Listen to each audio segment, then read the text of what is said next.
नमस्कार, मैं हूं संजय शर्मा। आप देख रहे हैं 4PM न्यूज नेटवर्क। क्या ये खबर सही है कि नितिन गडकरी के विभागों की फाइल झाड़ी पोछी जा रही है? झाड़ी पोछी मतलब कि नितिन गडकरी के खिलाफ एक चक्रव्यूह तैयार हो रहा है। चले थे प्रधानमंत्री बनने के लिए और अब कहीं और का रास्ता दिखा सकती है मोदी सरकार। आखिर कारण क्या है कि गडकरी और मोदी के बीच में लड़ाइयां इतनी बढ़ गई हैं? गडकरी कह रहे हैं कि पैसे देकर मेरे खिलाफ अभियान चलाया गया और फिर बदले में अब सरकार कह रही है कि अभियान चलाकर ही दिखाते हैं। ऐसी चर्चाएं चल रही हैं। केपी मलिक जी से मैंने पूछा, संघ के उनके बहुत अच्छे सूत्र हैं। उन्होंने कहा कि अब संजय जोशी को मैदान में आ ही जाना चाहिए। 100 साल पूरे हुए संघ के। मोदी जी ने गुणगान करके ढेर लगा दिए, संघ इतना अच्छा, संघ इतना अच्छा। और सबसे बड़ा मुद्दा घुसपैठ का। मोदी जी भूल गए कि 11 साल से तो वही प्रधानमंत्री हैं देश के।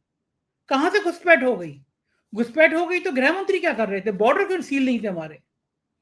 बहुत बढ़िया बातचीत, रोचक बातचीत। चैनल को सब्सक्राइब करिए, ज्वाइन करिए। चलते हैं केपी मलिक के पास। 4PM न्यूज नेटवर्क में स्वागत है केपी मलिक साहब आपका।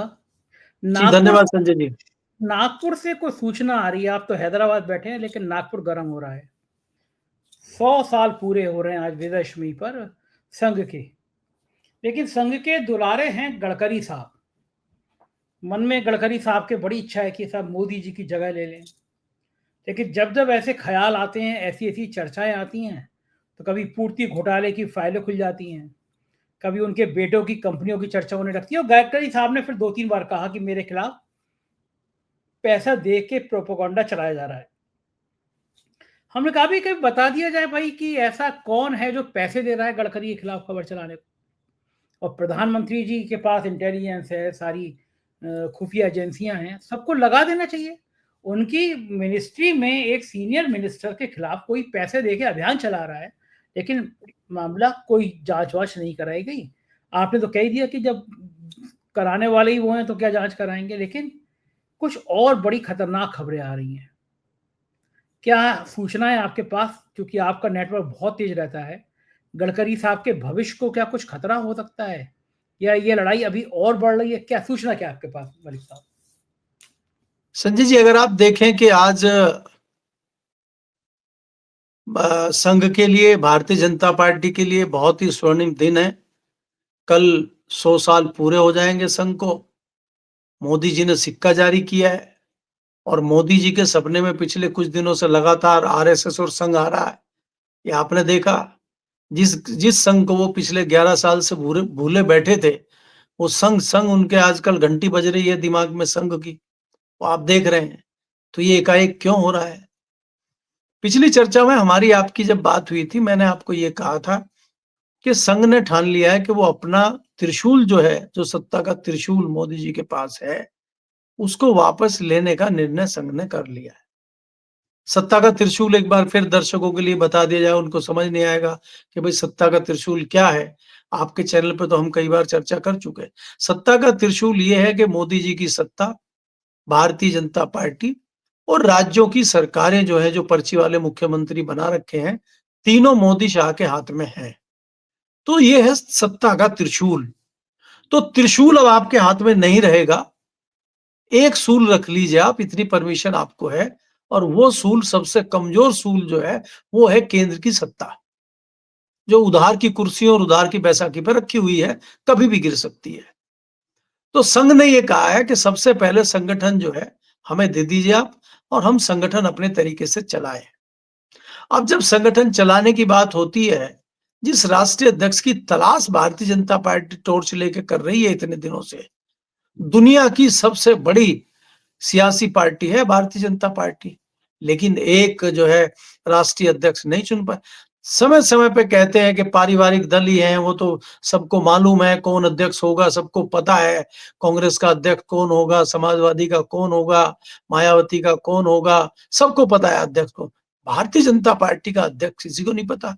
तो भारतीय जनता पार्टी का अध्यक्ष तो भारतीय जनता पार्टी के लोगों को भी नहीं पता। इतनी बड़ी पार्टी में आप अध्यक्ष ही नहीं चुन पा रहे हैं। तो ये जताता है कि आप बहुत ज्यादा कंफ्यूज हैं, बहुत ज्यादा फंसे हुए हैं। अब आप इसको संजय जी मोटे तौर पे अगर आप देखते हैं, मोदी शाह की पसंद है भूपेंद्र यादव, धर्मेंद्र प्रधान, खट्टर साहब, दुनिया भर की सूची इन्होंने दी थी संघ को, संघ ने एक सिरे से खारिज कर दी। इन्होंने जो अपनी संघ ने जिन पर सहमति जताई थी उसमें शिवराज चौहान, वसुंधरा राजे, गडकरी जी। अब वसुंधरा राजे ने मना कर दिया। अभी पिछले प्रोग्राम में आपने देखा किस प्रकार से रिएक्शन दिया उन्होंने। उससे पहले शिवराज जी आए थे और संघ प्रमुख ने उनको झंडे वाला भी बनाया था। वो हाथ जोड़ के चले गए कि साहब ये बड़ा मोर्चा लेना मेरे बस की बात नहीं है, गुजरातियों से मोर्चा मैं नहीं ले सकता, तो मुझे तो आप जो है वो अपना मध्य प्रदेश में रहने दीजिए, उधर ही कृपा कर दीजिए। और आप तो मध्य प्रदेश अगर नहीं दे सकते मुझे छत्तीसगढ़ ही दे दीजिए, मैं तो उसी से गुजारा कर लूँगा अपना, लेकिन इधर मुझे बचाइए आप। तो वो वहाँ सरेंडर कर गए। अब घूम फिर के बचते हैं गडकरी जी। गडकरी जी पे समय-समय पे संघ दाँव लगाता रहता है और कई बार ऐसा करता है कि गडकरी जी को आगे बढ़ा के संघ थोड़ा पीछे हो जाता है। वो सुताई शुरू हो जाती है गडकरी की। अब यही हाल अब हुआ कि गडकरी जी को कहा गया कि भई आपको जो है राष्ट्रीय अध्यक्ष बनाया जाए और आप तैयारी करिए। और जैसे ही इस तरह की सुर्खियाँ पहुँची इधर, तो इधर शुरू हो गया। आपने भी कहा कि भई आप जो है मेरे खिलाफ पैसे देकर षड्यंत्र कुछ लोग चला रहे हैं और उस षड्यंत्रकारी में अच्छा षड्यंत्र संजय मिश्रा और केपी मलिक तो चलाएँगे नहीं, ममता बनर्जी तो षड्यंत्र चलाएँगी नहीं, उनको तो कोई फ़ायदा होने वाला है नहीं। लालू और राहुल गांधी या अखिलेश यादव को तो फ़ायदा होगा नहीं। तो ये कौन है जो षड्यंत्र चला रहे हैं? तो ये षड्यंत्र चलाने वाले कौन हैं, ये आप जानते हैं। अब बात ये हुई है कि इनको कैसे निपटाया जाए, क्योंकि ये घड़ी-घड़ी परेशान करते हैं, कई बार कर चुके हैं और अब सबसे बड़ा खतरा यही है गुजराती लॉबी के लिए। तो इस खतरे को कैसे नेस्तनाबूद किया जाए, उसकी तैयारी चल रही है अंदर ही अंदर। उनकी बताते हैं, हमारे जो सूत्र बता रहे हैं कि उनकी कुछ फाइलें मंगाई गई हैं और उन फाइलों पे कुछ एक्शन किया जाए। कुछ जो गडकरी है गडकरी एथरे की एच गडकरी के जो लड़कों की कंपनियाँ हैं, उन पे कुछ फाइलों में ज़रा देखा जाए क्या किया जाए और उसमें कुछ पूछताछ की जाए, क्या किया जाए थोड़ा-सा इनको देखिए संजय जी अगर आप यहाँ बैठ के हम और आप चैनल पे बहस कर रहे हैं और हमारे घर में कुछ परेशानी हो जाती है, आपके बच्चे को बुखार चढ़ जाता है, तुरंत डॉक्टर के जाना है, तो हम प्रोग्राम बंद करके तत्काल घरवाली के फ़ोन पे भागेंगे और बच्चों को देखेंगे जाके। तो छोड़ दो, भूल जाएँगे हम इस प्रोग्राम को। तो ऐसे ही ये होगा कि जब आपके बच्चों के ऊपर कुछ बात आएगी, तो आप तमाम जो है रण क्षेत्र छोड़ के भाग जाएँगे, इसलिए नस वहाँ दबाई जाए। तो ये नस दबाने का एक प्रयास किया जा रहा है और ऐसे में संघ मज़ा ले रहा है। संघ भी कम नहीं है, संघ ऐसे में मज़ा ले रहा है, संघ आगे बढ़ के अब कुछ कर नहीं रहा है और यहाँ अकेले पड़ गए हैं गडकरी जी। और आज मैं पहली बार आपके चैनल पे थोड़ा-सा संजय जोशी पे भी खपा हूँ। संजय जोशी अगर आज भी नहीं बोल रहे हैं, अब भी नहीं बोल रहे हैं, तो वो किस चीज़ का इंतज़ार कर रहे हैं? भई एक हिसाब से गडकरी जी निपट गए समझिए और बात ये हो गई है कि गडकरी जी भी रेस से बाहर हो गए और जो है शिवराज भी बाहर हो गए, वसुंधरा भी बाहर हो गई, तो अब तो संजय जोशी बचे हैं ना। तो संजय जोशी को मोर्चा जो है रूढ़ी की तरह लेना चाहिए। अगर संजय जोशी रूढ़ी की तरह मोर्चा नहीं लेते हैं, तो फिर काहे के वो गडकरी के साथी हैं और काहे को पार्टी सँभालेंगे? तो मैं पहली बार संजय जोशी को ये कह रहा हूँ कि अब समय आ गया है कि आप जो है अपना ब्रह्मास्त्र उठा लीजिए गांडीव और आप जो है युद्ध के मैदान में उतर जाइए। ये हमारी सलाह उनको है, क्योंकि अब समय आ गया है और संघ आपके पीछे रहेगा वो दिखाने के लिए रहे, कुछ रहे, संघ तो आपके पीछे है इसमें कोई कहने की बात है नहीं। गडकरी जी के ऊपर जो वार चल रहा है, कहीं न कहीं इनको एहसास हो चला है कि गडकरी के ऊपर संघ का आशीर्वाद है, ये तो जग ज़ाहिर है। और जो एक महाराष्ट्र में सरकार चल रही है, वो भी कहीं न कहीं गडकरी के सहयोग से, गडकरी के तरीके से और गडकरी की सपोर्ट से चल रही है। गडकरी जी उसमें अच्छा खासा सहयोग कर रहे हैं वहाँ के मुख्यमंत्री को और एक गठबंधन सा आपस में बना हुआ है। उस गठजोड़ को तोड़ने के लिए ये प्रयास है। और आपको जब कमज़ोर कर दिया जाएगा, तो आप बहुत ज़्यादा हाथ-पैर नहीं मारेंगे। मतलब उनको कहेंगे उनका पेंच टाइट करने का समय है और कोशिश की जा रही है कि इनके थोड़े-से जो है पेंच टाइट किए जाएँ। ये थोड़ा इनके पेंच लूज़ हो गए हैं, बीच-बीच में इनके पेंच टाइट होते रहते हैं। आपने देखा था पीछे जो है वो सड़क पकड़ी गई थी, भ्रष्टाचार, क्योंकि किसी आज तक किसी दूसरी मिनिस्ट्री में आपने भ्रष्टाचार देखा नहीं। पेट्रोलियम मंत्रालय में 1 पैसे का भ्रष्टाचार नहीं है। रेलवे में कभी कोई भ्रष्टाचार हुआ ही नहीं है आज तक जिंदगी में। इसके अलावा जितनी मंत्रालय है किसी में कोई भ्रष्टाचार नहीं है। सिर्फ जो है रोड एंड ट्रांसपोर्ट में भ्रष्टाचार है। और अब जो है ये एथनॉल में निकल आया। तो ये जो भ्रष्टाचार मोदी सरकार पकड़ रही है, तो ये तो भाई सरकार है, पकड़ सकती है। और भ्रष्टाचार में कोई भी अंदर जा सकता है। अब हम यहाँ गडकरी की तारीफ थोड़ी करेंगे। भाई भ्रष्टाचार अगर गडकरी कर रहे हैं या उनके लड़के कर रहे हैं, तत्काल उनको जेल जाना चाहिए। हम ये कह के ये सिंपैथी थोड़ी दे देंगे गडकरी को कि आप भ्रष्टाचार करिए, हम लोग आपके वकील बन के आपकी तरफदारी करें। अगर कोई भी व्यक्ति भ्रष्टाचारी है, गडकरी भ्रष्टाचार, तत्काल जेल जाने चाहिए। तो ऐसे पे तो मोदी जी के ऊपर कोई उंगली उठाएगा नहीं, क्योंकि मोदी जी तो भैया हरिश्चंद्र सत्यवादी है, वो तो छोड़ते नहीं, वो तो जेल में डालते हैं, तुरंत एक्शन करते हैं। ईडी सीबीआई इसीलिए तो उनकी है। तो इसलिए ये पेज टाइट करने का एक नतीजा जो है आपके सामने है गडकरी जी के ऊपर। बिल्कुल, बिल्कुल ठीक कह रहे हैं आप कि ये अगर ऐसा होता है तो बहुत बड़ी बात हो जाएगी। दूसरा, प्रधानमंत्री जी ने बिल्कुल तारीफों के पुल बांध दिए संघ के। मतलब पहले तो मोहन भागवत के जन्मदिन पे लंबे-लंबे आर्टिकल, अब संघ की तारीफों में पुल। और विपक्ष जो है वो सवाल उठा रहा है कि भैया संघ ने तो कभी तिरंगा भी नहीं फहराया अपने यहाँ। वो तो अंग्रेजों की जासूसी करते थे, ये संजय सिंह कह रहे हैं। प्रधानमंत्री के संघ से डर गए हैं। मोदी जी को लग रहा है कि भागवत जी ने कुर्सी के पाए हिलाने शुरू कर दिए हैं। 75 साल की उम्र होने के बाद मोदी जी में प्रेशर बन गया है। लगता क्या है संघ की इतनी स्तुतिगान ये वही बीजेपी है जो 2024 से पहले जेपी नड्डा उनके अध्यक्ष कह रहे थे कि अब हमें संघ की जरूरत नहीं है, और प्रधानमंत्री जी अब संघ के आगे बिछे जा रहे हैं। इस हृदय परिवर्तन का कारण क्या महसूस करते हैं केपी मलिक साहब? डर कहाँ है, खौफ कहाँ लग रहा है इनको? संजय जी, आप ये देखिए पहले कि ये संघ जो है ये किसी व्यक्ति से या किसी उससे नहीं चलता। संघ की अलग एक अपनी विचारधारा है और संघ उस पर काम करता है। चाहे कोई कितना ही बड़ा व्यक्ति हो, उनका कहना यह है कि वो संघ से बड़ा नहीं है। किसी भी इनके इनके 3 दर्जन करीब संगठन हैं। संगठन का कोई भी अध्यक्ष हो, कोई भी कार्यकर्ता हो, कोई भी पदाधिकारी हो, वो संघ से बड़ा नहीं है। संघ अपने तरीके से उनको चलाता है। और आप देख चुके हैं कि एक एक समय ये था कि वाजपेयी जी का और अडवाणी जी का जो है भारतीय जनता पार्टी में जलवा था, उनकी तूती बोलती थी। लेकिन एक झटके में अडवाणी जी को बाहर कर दिया गया जब लगा किसी काम के नहीं है ये। तो संघ ये देखता है कि भारतीय जनता पार्टी में अगर आपकी उपयोगिता नहीं बची है, तो अब आप किसी काम के नहीं है, लंगड़े हो गए हैं, और लंगड़े घोड़े को युद्ध के मैदान में गोली मार दी जाती है। तो सीधा-सीधा आप इस चीज को समझ लीजिए। और संघ हमेशा दूसरी लाइन तैयार करता रहा है क्रांतिकारियों की पार्टी के लिए। भारतीय जनता पार्टी में जब अंतिम दौर चल रहा था अडवाणी जी का, वाजपेयी जी का, तो एक जो सेकंड लाइन तैयार हो रही थी, उसी सेकंड लाइन में गडकरी जी को तैयार किया गया था, संजय जोशी को तैयार किया गया था, और उसी रेस में जो है उसी पौध में मोदी जी भी थे। मोदी जी बहुत आगे बढ़ गए क्योंकि ये सबसे बड़े क्रांतिकारी निकले। लेकिन आज मोदी जी की उपयोगिता भारतीय जनता पार्टी में नहीं है। मैं आपको लगातार इतने दिन से कह रहा हूं कि 3 दर्जन सांसद हैं भारतीय जनता पार्टी के जो सवाल खड़े कर रहे हैं, लेकिन वो संघ के दबाव में, वो भारतीय जनता पार्टी की विचारधारा के दबाव में बाहर नहीं आ रहे हैं। लेकिन अब चीजें बाहर आनी शुरू हो गई हैं। एकाएक इतनी हिम्मत कहां से मुरली मनोहर जोशी में आ गई? मुझे याद है जब 2019 में मोदी जी शपथ लेके प्रधानमंत्री की गए थे,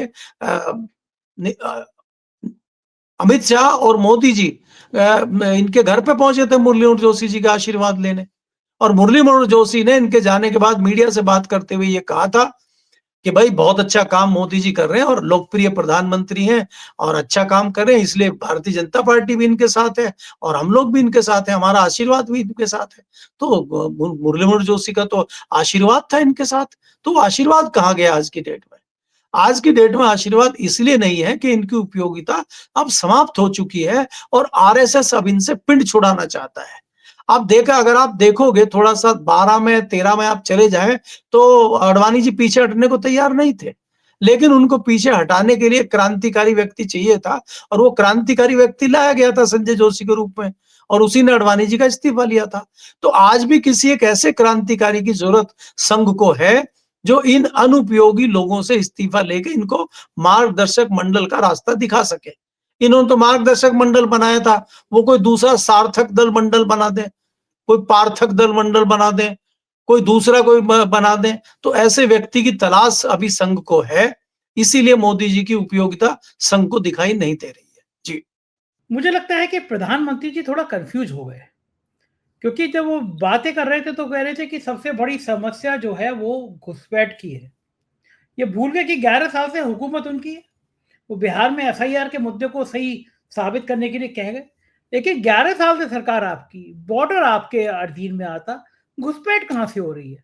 और जब बिहार में ये निकल के आए हैं आंकड़े, तो चुनाव आयोग को बताना चाहिए कि कितने घुसपैठियों के नाम काट दिए गए, कौन-कौन से देश के घुसपैठियों के नाम काट दिए गए। घुसपैठी शब्द को वो मुसलमानों से जोड़ना चाहते हैं। एक दिमाग में फ्रेम बनाना चाहते हैं कि घुसपैठ केवल मुसलमानों ने की है। लेकिन हकीकत सब जानते हैं कि जब आपके पास आंकड़े ही नहीं है, आपके पास झूठे आंकड़े हैं, तो फिर क्या हिंदू क्या मुसलमान, आपको सिर्फ सत्ता हासिल करनी है, उसी का ये सारा नाटक है। तो ये घुसपैठी घुसपैठी घुसपैठी कह के इन्होंने झारखंड में लड़ा, चुनाव लड़ा, उससे पहले बंगाल में लड़ा, और अब बिहार में भी ये मैसेज है घुसपैठी। आपको क्या लगता है घुसपैठी है क्या?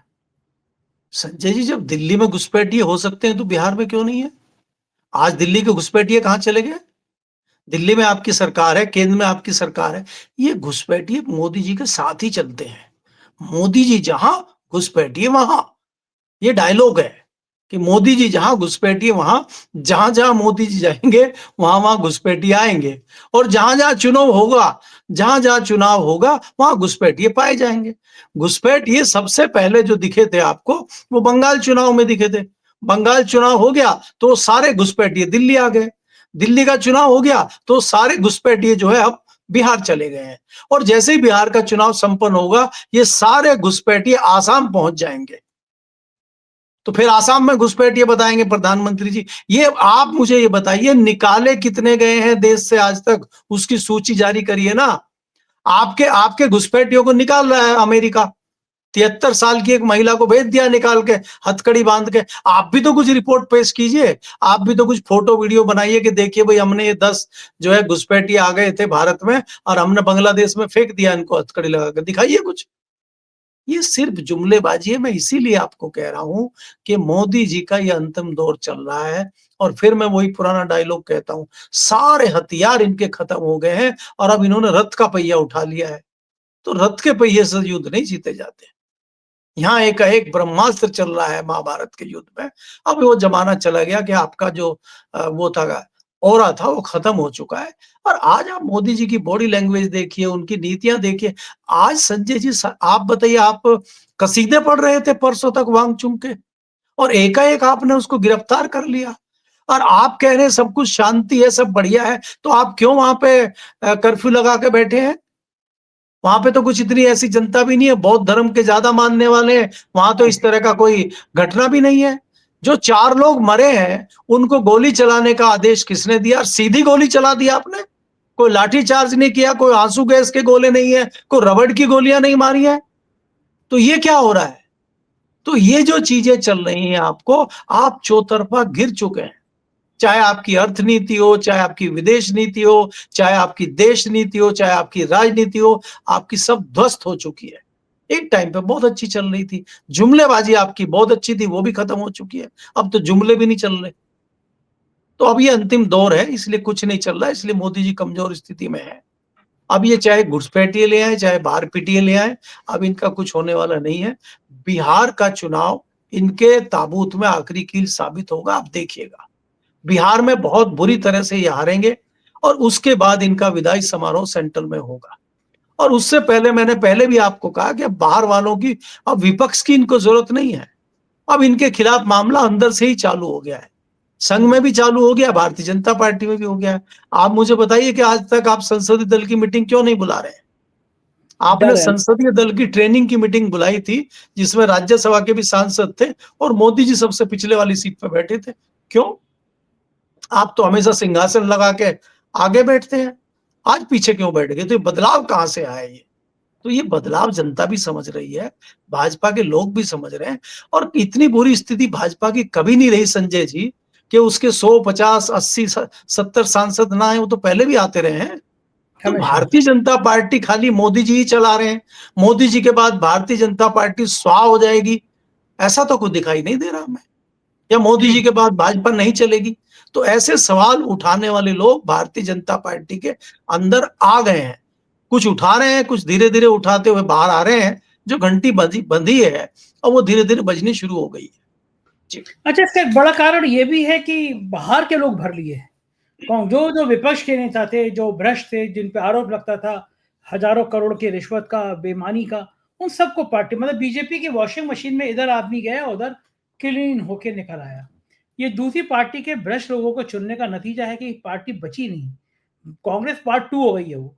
आपको लगता है कि इसको लेके बड़ा आक्रोश है? संजय जी, इसमें 2 चीज़ें हैं। एक तो आप ये देखेंगे कि जो संघ और भारतीय जनता पार्टी की विचारधारा के जो सांसद हैं, मैं उन्हीं सांसदों की बात हमेशा करता हूँ। भारतीय जनता पार्टी के जो अपने सांसद हैं 240 में से 3 दर्जन सांसद हैं, जो भारतीय जनता पार्टी और संघ की विचारधारा के सांसद हैं। और कोई 3 बार का सांसद है, कोई 4 बार का सांसद है, कोई 2 बार का सांसद है।